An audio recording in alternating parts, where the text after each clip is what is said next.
So mga master, may ituturo lang ako sa inyo na basic tutorial dito sa Nordson na machine. So ito pala yung Nordson na glue machine. So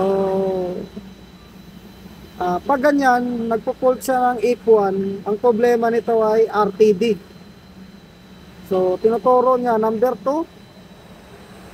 Tapos yung tinuturo niya dito ay yung nozzle. Sa may nozzle nagkakaroon ng problema, yung RTD ng nozzle.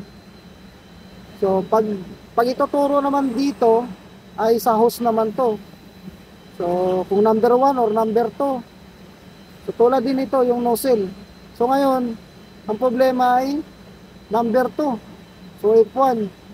So kaya nagpo-fault yan dahil walang RTD nakalagay dito sa kabila.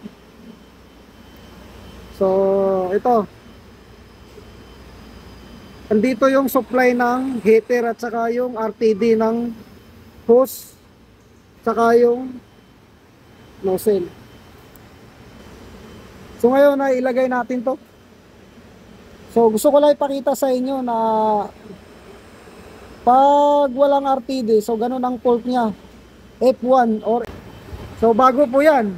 Kasi nga kailangan namin yan para mapapainit namin tong glue machine na to. Kasi nga siservisan namin to, may leak kasi nagkakaroon ng leak. Ito, hanapin namin to kung saan banda yung leak nito. Kaya namin to binaklas. So hindi namin to mapapainit to kung walang thermocouple dahil nga magpo-fault siya. So nakita nyo, wala nang fault.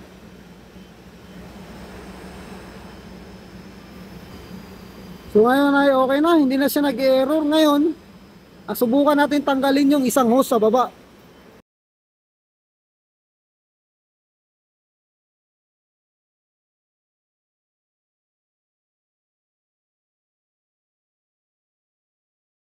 So tinanggal natin.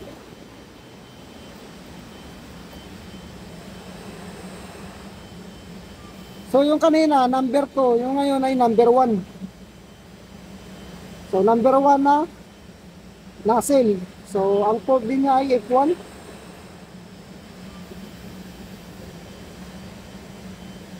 F1 number 1. So RTD yan. Pag F, yung fault niya ay F. RTD yan, F1. Kaya ano, nakalagay dito RTD. Pag F2 naman, heater.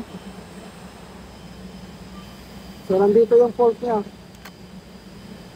So sana may matutunan kayo sa video na to. So basic tutorial lang to ng Nordson na machine. So ngayon balik natin. Yan.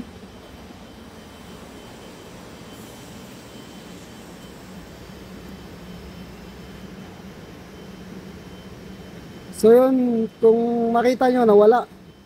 So pag walang RTD, alin man sa tatlo na to, so ito yung glue tank, ito yung glue tank, ito naman sa hose, saka ito naman sa nozzle. So tinuturo niya dito kung saan banda nagka-problema.